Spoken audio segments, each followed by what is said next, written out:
മർക്കോസ് 5:1-20 വരെയുള്ള വാക്യങ്ങൾ നമുക്ക് കാണുവാൻ കഴിയും. മനസ്സു തകർന്നവനെ രക്ഷിക്കുന്ന ദൈവകരം. എന്താ കല്ലറ? നമുക്കറിയാം, ഒരുവൻ ജനിച്ചാൽ ഒരിക്കൽ മരിക്കും. മരിക്കുന്നവനെ മറവ് ചെയ്യുന്ന സ്ഥലം. മരണത്താലല്ലാതെ ഒരാൾക്കും അവിടെ പോകേണ്ട ഒരു ആവശ്യമില്ല. വേണ്ടപ്പെട്ടവർ മരിച്ചാൽ, സുഹൃത്തുക്കൾ മരിച്ചാൽ എന്ന് വെച്ചാൽ മരണാന്തര ചടങ്ങുകൾക്കല്ലാതെ ഒരാൾക്കും അവിടെ പോകേണ്ട ആവശ്യമില്ല.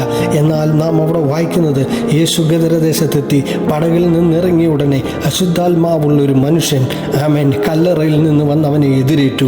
മരിച്ചവരെ അടക്കം ചെയ്യുന്ന കല്ലറയിൽ പാർക്കുന്ന ഒരുവൻ. അതിൻ്റെ 3 മുതലുള്ള വാക്യങ്ങൾ താഴോട്ട് വായിക്കുമ്പോൾ നമുക്ക് കാണുവാൻ കഴിയും, പാർപ്പ് കല്ലറയിലായിരുന്നു.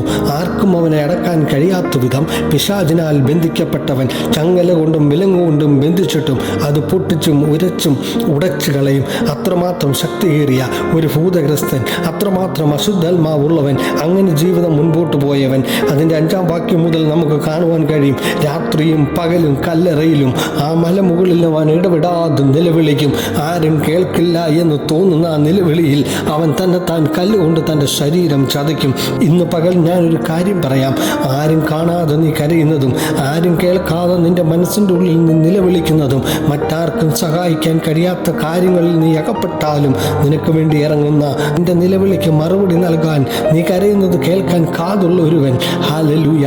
പലപ്പോഴും നീ ഒറ്റയ്ക്ക് നടക്കുമ്പോഴും പലരുടെയും കൂട്ടത്തിൽ നിൽക്കുമ്പോഴും അവർ കാണാതെ നിന്റെ ഉള്ളിൽ നിന്ന് ഇറങ്ങിയിട്ടില്ലേ, എൻ്റെ കർത്താവ് എൻ്റെ ജീവിതത്തിൽ എനിക്കെന്നാ എൻ്റെ യേശുപ്പച്ച എൻ്റെ ഭാരങ്ങളൊന്ന് ഇറക്കി വെക്കാൻ പറ്റുന്നത് എന്ന് നീ പലപ്പോഴും ദൈവത്തോട് ചോദിച്ചിട്ടില്ലേ? കർത്താവ് നിന്നെ മറക്കില്ല.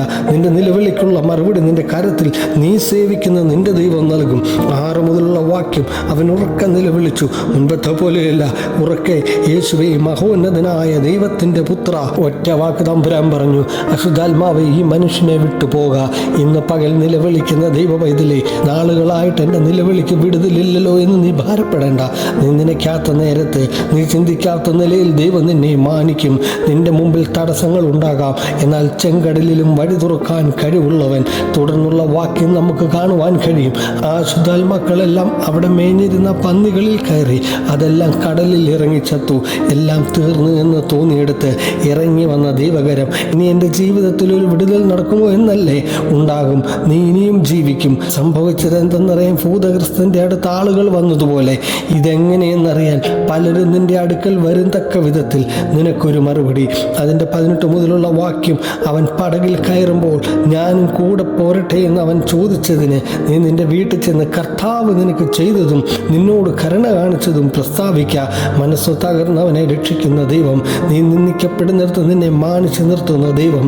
നീ എവിടെയൊക്കെ ഒറ്റപ്പെട്ടു പോയോ, നീ എവിടെയൊക്കെ മാറ്റി നിർത്തപ്പെട്ടോ, അതിൻ്റെ നടുവിൽ നിന്നെ ഒരു അനുഗ്രഹമാക്കി മാറ്റുവാൻ കഴിവുള്ള ഒരു ദൈവം.